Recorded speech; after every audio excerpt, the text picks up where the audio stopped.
Hey guys, what's up? So I hope you have gone through the HDI part 1, that is 1.1, related to index videos.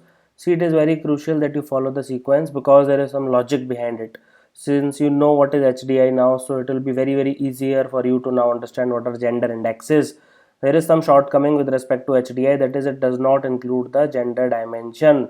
It does not have different HDI for males and females, which is one of the propositions, by the way, that have HDI male and have HDI female, and if there is large difference, then attribute it to the gender, okay, inequalities. So we will be discussing with gender empowerment measures, gender related development index, and why these two have become a failure, and why are they replaced by gender inequality index, and what are the qualities of good indicators in human development report. This is 1.2 in indexes and reports, presented by me, Roman Saini. This is the YouTube channel Unacademy, and this is the Facebook page of YouTube channel Unacademy. If you have any doubt, you can ask here. See, what are the qualities of a good human development report indicator? If you don't know, human development report came in 1990 and it includes various indicators like HDI. Earlier it used to include HPI, now replaced by MPI, that is multi-dimensional poverty index, then GII, gender inequality index, and lots more. So I'll be teaching you about HDR indicators only. I have already covered HDI and IHDI. And what are the qualities of a good indicator? See, it should be simple to calculate. It should not be too complicated. Otherwise, people will find it very difficult to calculate. It should be a single number because politicians, media, public have too less of attention span. Okay, so the attention span is very low, so policymakers need to have a single number so that they can give it to public and they can give it to everyone, and then the decision can be made because it's very sensitive number. If there are lots and lots of number and statistics, it becomes very difficult. A single death is a tragedy. Always remember, a single death is a tragedy, but a million death is a statistic. Always remember that. So if there are millions and millions of number, no one gives a crap, but if it's just a single number, it becomes very easy to focus. It should be calculated on a yearly basis. Otherwise what happens, it should not be like census, the data is available only after 10 years. That is wrong. Then it should be comparable between the countries. Okay, there should be international comparison. Okay, and finally it should be very easy to interpret. For example, if it is zero point 0.7 HDI and if it is 0.6 HDI, it means 0.7 is better developed than 0.6. As simple as that. Okay, it is a single number. It is very simple to calculate. It can be calculated yearly. It can be compared between two countries, and it is very easy to interpret. These are the qualities of good indicator when it comes to human development and in general also. And you can write an awesome mains answer or essay answer going through these 5 points. Now, what are the gender indicators in general? See, what happens was human development report, it came because of the effort of Huck and Sain. These are the two economists from South Asia. Huck was from Pakistan, Sain was from India. Human development report in 1995, what it introduced was GDI, that is gender related development index, and gender empowerment measures.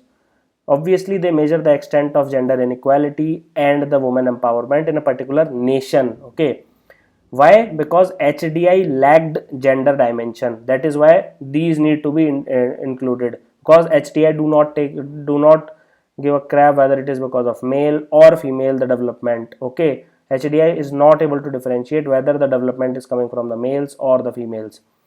Just for your information, the 2014 HDR report has the title of Sustaining Human Progress, Reducing Vulnerabilities and Building Resilience. Okay, that is a 2014 HDR report title.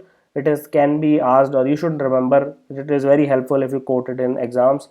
And 2015 is Rethinking Work for Human Development. Is that absolutely understood? Rethinking Work for Human Development. Please remember this, it may be asked sometimes. Now, gender empowerment measure. So do you know how it becomes so important? Because 2015 report will be around employment, the quality of employment, job. Then you should know what is blue collar job, that is white collar job. All these terms you should know. What is labor participation rate? See, what is cyclical unemployment, structural unemployment, disguised unemployment. Now all these terms become very important because the human development report is focusing on that. Now, gender empowerment measure is basically, it was introduced by United Nations Development Program. It is the one who propounded it, HDR is the report name. It was significant till 2010, not very significant after that. It tends to measure gender inequality. Please remember, it measures gender inequality by focusing on empowerment. So it basically discounts or it negates gender inequality across the globe, that is internationally comparison. It takes into account income, that is women's share in income as compared to men, then employment in decision making jobs. Please remember this, like administration or management or CEOs. These are the jobs which are the very powerful jobs, and it leads to economic power. And finally, access to parliament membership. But can you see, it does not take into account panchayats, it does not take into account wages of daily laborers, which is the case with the developing nation. Okay, it does not take into account housewives or homemakers as they are called now. So can you see, it does not take care of middle class or lower class. It is a very elite bias. It is biased towards elites. It is biased towards developed country. That is the major fallback. It is supposed to measure if women can take part in political and economic life, and hence they can take part in decision making. Although it calculates that, but it focuses on very high class or the very high strata of society. It does not include middle class and lower class, and it completely excludes developing countries to a large extent. Now, what is GDI? GDI is Gender Development Index or Gender Related Development Index, whatever you want to call it. It measures gender gap. Okay, it measures gender gap. Again, it is slightly same, but it has slightly different aspect also. See, there was no health concept there. Okay, health concept has been introduced here. So it includes female and male life expectancy at birth. Do you know why this difference of 5 years between males and females? Because females in general lives 5 years more than males. This is a biological fact. Okay, this has to do with biological fact. It has nothing to do with any nutrition or etc anything else, but biologically females are supposed to last 5 years more than males. Now education is measured by female and male expected years of schooling. Again, I have told you in the last video what is expected year of schooling and mean year of schooling also. So both of these I have told you. What a 5-year-old can expect to go number of years. A 5-year-old kid, if he is in school, how many years is can he expect to be educated, or can be expect to schooled? Okay, that is expected year of schooling. And how much a 25 or more year old adult has undergone schooling in general is mean year of schooling. Finally, the third point is command over economic resources. Again, it is like earned income. Can you again see, it is not taking account into informal sector. Okay, again it is very like upper class biased, developed country biased, as you can see from this point. Especially GEM is highly biased towards the developed nations. So why do you need GII? Why do you need Gender Inequality Index? Because GEM and GDI are, they're highly specialized. They need experts, very highly oriented towards complexity. They're very difficult to interpret. They are more suitable for developed countries than developing countries. And again, they are more focused on enabling measures like income is present or not, parliamentary representation is present or not, rather than ground realities. It should be more like choices. Can female have their sexual freedom? Can they decide if they want to be a child or not? These are the realities which you should focus on, rather than if they are participating in parliament or how many income they have or what are the jobs. So it is basically output versus outcome debate. So let's say there is a government budget of, let's say, 10,000 crore rupees for health. Okay, I'll explain this concept. So for this, if you make, let's say, 100 hospitals, so that is your output. Okay, this is called as outlay, this is called as output. But actually decreasing, let's say, MMR from 212 to 167, which happened in case of India, per 1 lakh childbirth is outcome. So actual decrease on ground is outcome. So we should not focus on outlay, you should not focus on output, but on outcome. These are focusing on output rather than outcome. Finally, gender empowerment measures, they focus more on higher strata of society, as I have already told. That is why in 2010 in HDR report there were 3 major changes. This can be asked in the exam, you should remember. One was inequality adjusted human development index, other was HPI got completely abolished and it was replaced by multi-dimensional poverty index, and the third change was GII, and GDI and GEM took a back seat. Okay, please remember these 3 changes: MPI, GII and IHDI. These are the three major changes in 2010 HDR. So GII was introduced 20 years on 20th anniversary of first HDR report. Why after 20 years? Again, there were some methodological problems because it was difficult to calculate, and there was some conceptual problem also in GDI and GEM. And to tackle these problems and the limitations, GII was introduced, that is Gender Inequality Index. Okay, it is a composite measure. It means that it is an overhaul measure. It is a comprehensive measure, and it is composed of basic units, and it takes into account the loss of development and opportunities owing to gender inequality. Because of gender inequality, a nation is not able to realize its true potential. So let's say nation has realized X amount of potential, but it could have realized Y amount of potential if there was no gender inequality. So Y minus X is equals to the gender inequality lag in development. This is given by GII. So let's say GII is 0. It means X is equals to Y. Okay, if GII is 0, it means there is 0 inequality. It means there is perfect equality. Please remember this. If it is 1, if HDI is 1, that is a perfectly developed nation. But if GII is 1, then it is perfectly unequal society. I hope it is clear now. Similarly, in Gini coefficient, if it is 0, it is the best case scenario. And if its GII is 0, it is the best case scenario. Okay. Now, value of GII varies between 0, that is 0 inequality, absolutely 0 inequality, it is the best case scenario, or it can be 1, that is 100% inequality. It means the worst case scenario. It means it is completely unequal. Both are impossible to achieve statistically. Now, what is RAM? What is RAM? RAM is basically reproduction, empowerment, and labor force in market. Okay, so these are the three parameters of GII. I will explain now. So I'll give you some solution which you can copy in the exam directly rather than showing you a slide. Just remember, it is 3D, 5I, 3D, 3-dimensional. Which are the 3 dimension? I've already spoken. What are the 5 I's? I'll tell you what are 5 I's. This is how you should write in the exam. You'll get much more marks. Just write MMR, that is maternal mortality, and adolescent fertility rate. These two combine together and they give the reproductive dimension or the reproductive health dimension, okay, of females. Obviously, it has everything to do with females. Then the second indicator is the attainment of parliamentary seats. Okay, the parliamentary seats. Okay, and secondary education minimum how many females have achieved secondary education. This is the educational dimension. I hope it is clear now. And the third is, so this becomes labor force participation. Okay, and this is in what? It is in the labor market. So now you remember REM. It is also a very famous band. Have you heard their song Losing My Religion? It is an absolutely amazing song. If you haven't heard, please listen to it. This three combined together form GII. So REM and 5 indicator, that is MMR, maternal mortality rate, AFR, adolescent fertility rate, attainment of parliamentary seats, at least secondary education, and labor force participation rate, that is called as LFPR.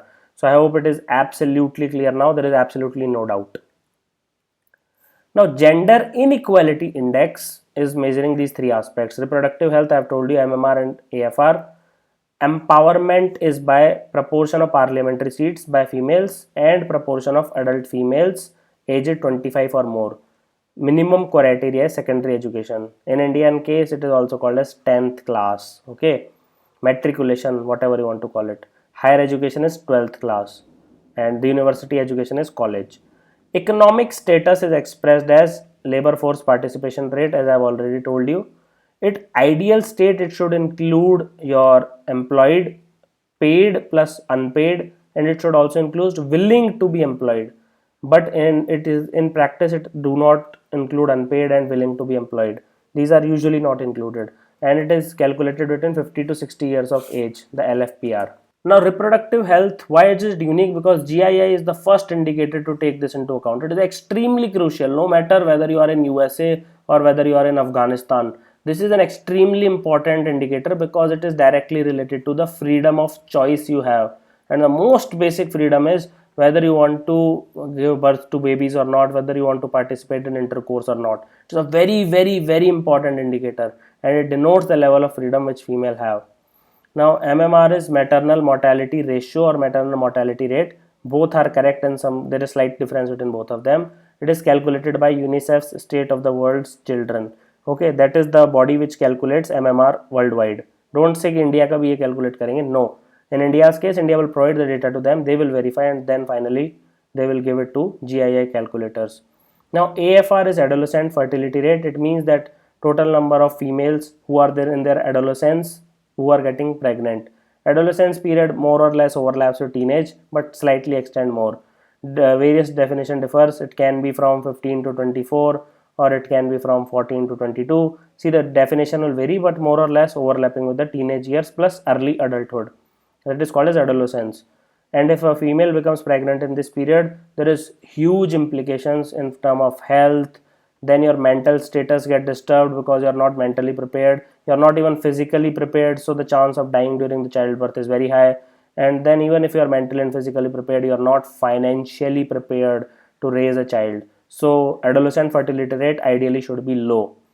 And finally, reproductive health is the largest loss of due to gender inequality is because of reproductive health issues. Is that understood? The largest loss in gender inequality is because of issues in reproductive health.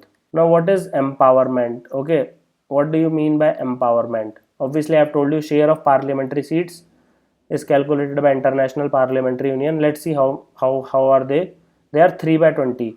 So if there are 20 parliamentary seats, 17 are occupied by males while 3 are occupied by females.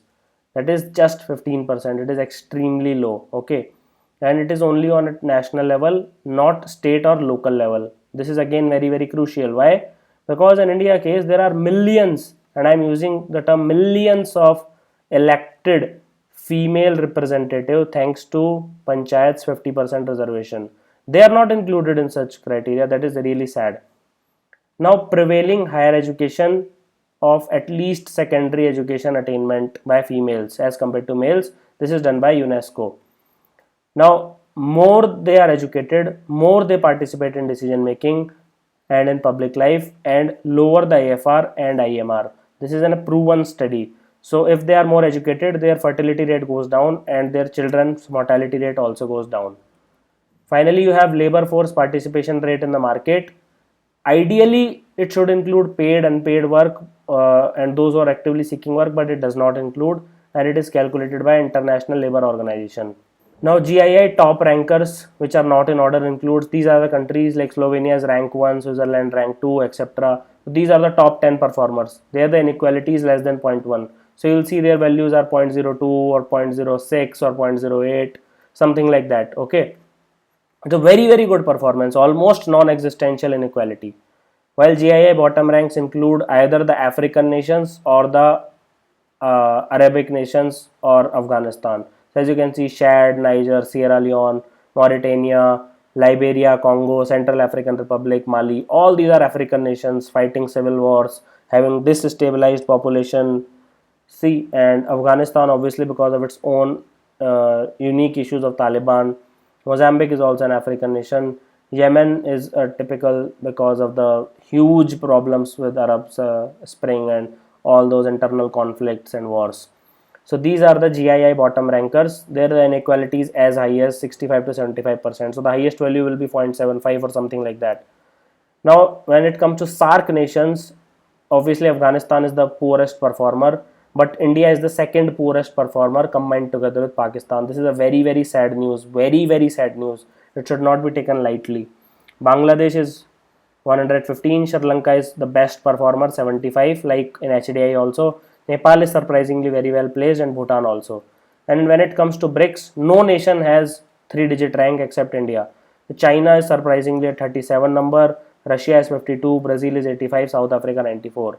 So you can quote this data, and it's also sensitize you that how pathetic state of affairs are going on in South Asia, especially in India. So now we will deal with some advantages of GII. It gives us valuable insights. It shed an amazing amount of empowering light on gender gaps which are hindering the human development. and it also sheds light on position of women in more than 150 countries at one go, and it shows us the mirror that we are at 127th position. It highlights the areas where the policy intervention is needed. See, these are the disadvantages against female are going on for last 3000 to 4000 years since civilization has dawned, and this needs to be undone by doing some policy changes like providing reservation to them, as done in case of panchayats, where it has even increased in certain states from 33 to 50%. Certain steps needs to be taken so that they can get an equal playing field. It forces us into proactive thinking, and finally it gives a light on economic cost, because as the GII increases, your entire GDP could have been more if there was no GII, but since GII is more, so GDP is less. So this is a direct indicator which has been given by GII, so it has lost lots of advantages. Even developing countries which have low gender inequalities can score high. This is extremely critical point. For example, in gender empowerment measures, you need income criteria. Okay, so income is usually low and they are usually not promoted to very high jobs. So in that case, developing countries will never score high. But in case of GII, developing countries can score very highly. And even if a nation has very good score in one dimension, like example in education, if you have very high score, it does not necessarily mean that it will have an overall great GII. So please remember, it is association sensitive. So for example, what happened in, let's say there are three people in the class, one got 5 marks, other got 6 marks, other got 95 marks. So the average will be reflective more of this guy. Okay, it is not like that in GII. Similarly in HDI, also in previous HDI, if you have very high income, then your HDI goes up. But in GII, it is not like that. It is association sensitive. So you need to have very good score in all three dimensions to have a good GII. Now obviously, if there are advantages, there has to be some criticism and shortcomings. So obviously, I have told you again and again, it ignores women in unpaid and informal sectors where they are usually the dominant ones, so they should also be included. It uses mixed indices like health and economics along with politics, etc. It may not be applicable to all the regions despite everything, and it is complex. Some say it is complex, but it is the worst possible indicator. It is the best possible indicator among all the choices today. So I hope it was good enough for you. Do spread the word, and it's my humble request, do hit the thumbs up so I'll make more videos and be a part of this education revolution. And these are the URLs, you can ask your query here. Thank you for watching the tutorial. Have an awesome day.